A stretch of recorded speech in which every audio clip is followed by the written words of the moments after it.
नमस्कार दोस्तों, आपका स्वागत है आपके अपने चैनल क्विक रीजन पे। मैं तुषार श्रीवास्तव। तो जैसा कि फ्रेंड्स आपको पता है कि कल से जो एक ट्वीट उनका वायरल हो रहा है अतुल सर जी का, उसमें कुछ चीज़ें बताई गई हैं। तो उसको मैंने एक देखा यहाँ पर कि एक यूट्यूब के चैनल है और IAS रंजीत सिंह करके है,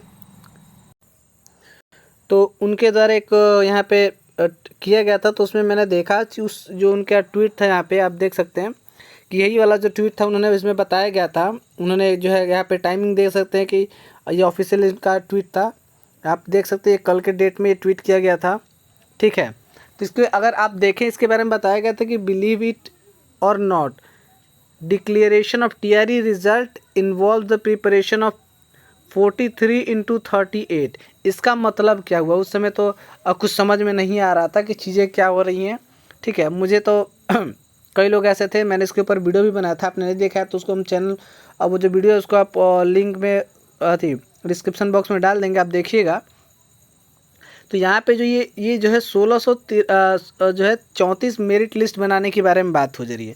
तो इन्हीं के बारे में उन्होंने कुछ जो है किया है। आप यहाँ पे इसको देखिए, यहाँ पे क्या हो रहा है, कहा गया यहाँ पे कि अतुल सर के ट्वीट को डिकोडेड निष्कर्षण, यानी इन्होंने जो उनका ट्वीट किया था उसको इन्होंने डिकोड करके कुछ निष्कर्षण निकाला है। उस निष्कर्षण को हम देख लेते हैं। इसमें बताया गया ये कि ये ट्वीट सभी के लिए 1 से 5 के रिजल्ट का भी बताया है इन्होंने। मतलब इसमें जो है जो 11-12 से और 10-9 और जो है से लेकर के 1 से लेकर 5 तक, यानी सभी वर्गों के लिए इन्होंने बताया कि इसके बारे में, इसमें इस जो ट्वीट के बारे में इन्होंने डिकोड करके बताया। तो क्या डिकोड किया है आगे देख लेते हैं। इन्होंने कह रहा है कि जो 38 जिलों को अलग अलग मेधा सूची बनाना और उसमें भी एक ज़िले में 43 सब्जेक्ट का अलग अलग बनाना कोई आसान काम नहीं है, ठीक है। तो इन्होंने ये बात बताई है कि जो हम जो है पूरे बिहार में 38 ज़िले हैं और एक ज़िले के लिए जो है 43 सब्जेक्ट है, और 43 सब्जेक्ट जो है उनके लिए जो है आपको हर ज़िले के लिए आपको 43 बनाना है। यानी उन्होंने कैलकुलेट करके जो है 1634 जो है मेरिट लिस्ट के बारे में बात की है। तो ठीक है, चलिए आगे देखते हैं आगे क्या कह रहा है।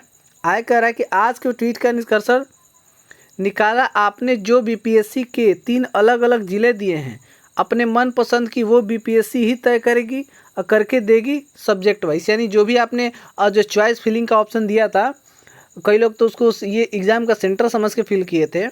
तो जो चॉइस फिलिंग के लिए जो 3 सेंटर दिया था, अगर आपने चूज़ किया है और आपका मेरिट वाइज उसमें सिलेक्शन हो जाता है, तो वो जो है वो BPSC खुद से ही क्या करेगी, चूज़ करके आपके लिए वो दे देगी। आगे कह रहा है कि शिक्षा विभाग को आपके भरे गए BPSC फॉर्म के अनुसार, लेकिन स्कूल आवंटन शिक्षा विभाग करेगी। यानी जो स्कूल का जो आवंटन है वो कौन करेगा? शिक्षा विभाग। यानी आपको जिला तो दे देगी, लेकिन जिला देने के बाद जो शिक्षा विभाग है, आपको किस स्कूल में जाना है, इस बात का जो है निष्कर्षण कौन करेगा? शिक्षा विभाग करेगा, ठीक है। आगे कह रहा है या BPSC इसकी अथॉरिटिक जानकारी नहीं है कि चॉइस का भी ऑप्शन रहेगा, ठीक है। यानी कह रहा है यहाँ पे हो सकता है, इसकी कोई गारंटी नहीं है। इन्होंने बताया कि कोई ऐसा तो कुछ नॉलेज इनके नॉलेज में नहीं था कि इसकी चॉइस फिलिंग के लिए ऐसा कुछ ऑप्शन दे कि आप अपने चूज़ करके आप स्कूल में जाइए, ऐसा कुछ करके। तो ऐसा इस तरीके की इसमें बात नहीं कही जा रही है, ठीक है। आगे देखते हैं आगे क्या कह रहा है।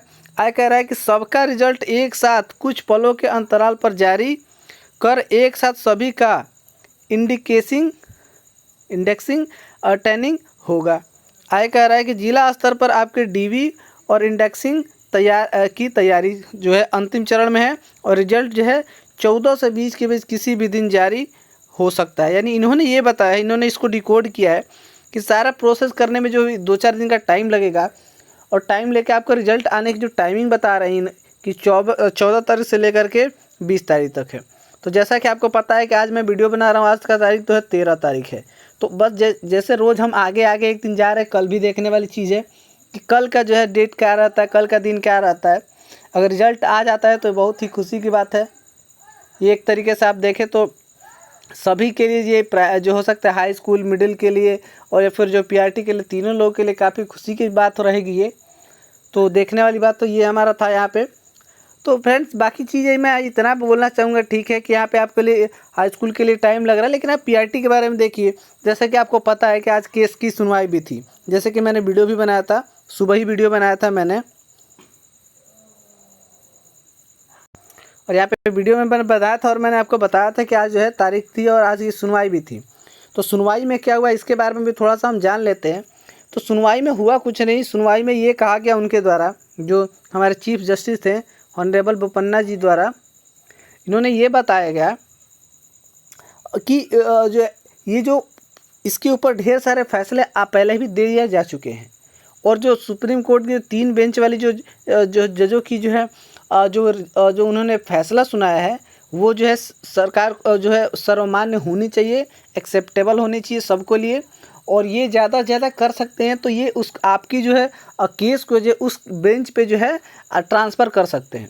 तो विपक्ष के द्वारा बोला गया कि सर ये इन्होंने ये भी बताया था अभी जो है पिछला जो अभी सुनवाई हुआ था जिसमें बिहार सरकार द्वारा जो केस को वापस ले लिया गया, तो बताया गया कि आपने कुछ दिन पहले भी केस किया था, एसएलपी दायर किया था जिसको आपने वापस ले लिया वहाँ पे एसएलपी को।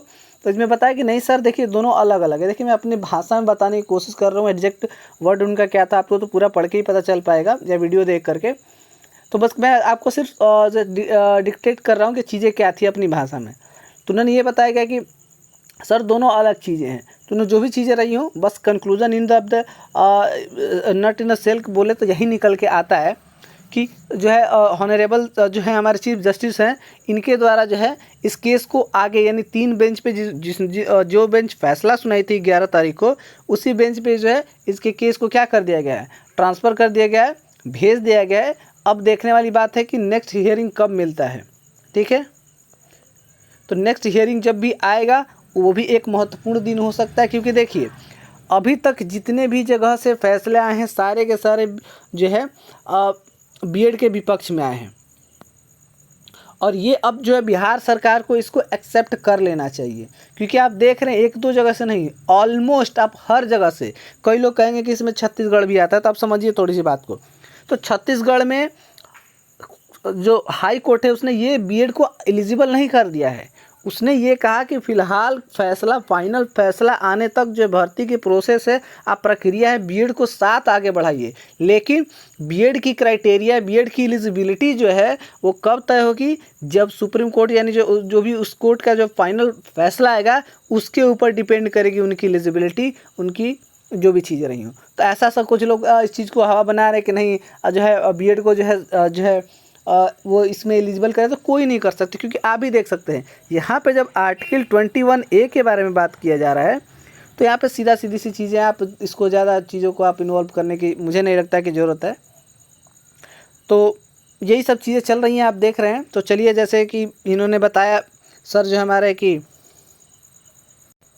यहाँ पे देख रहे हैं, यहाँ पे बताया इन्होंने कि 14 जो है 14 से 20 के बीच में कभी भी रिजल्ट आ सकता है। तो देखते हैं, आज तो 13 तारीख हो गया, कल से 14 तारीख हो गया, तो काफ़ी अच्छी बात है। अगर ऐसा है रिजल्ट आ रहा है तो मेरी तरफ से आप सभी लोगों को शुभकामनाएं, और नहीं आएगा तो इतने दिन तक जैसे वेट कर रहे थे आगे के लिए आप वेट करेंगे, हम भी वेट करेंगे, ठीक है। और साथ ही साथ केंद्रीय विद्यालय केवी का भी कुछ पता नहीं चल रहा है, अगर आप लोगों को कोई जानकारी हो तो हमें ज़रूर बताइएगा, क्योंकि हम भी काफ़ी समय से उसका वेट भी कर रहे हैं। तो कोई जानकारी हो तो कमेंट बॉक्स में आप कमेंट करिए, मैसेज करिए उसके बारे में, ठीक है। तो धन्यवाद वीडियो देखने के लिए। जय हिंद, जय भारत।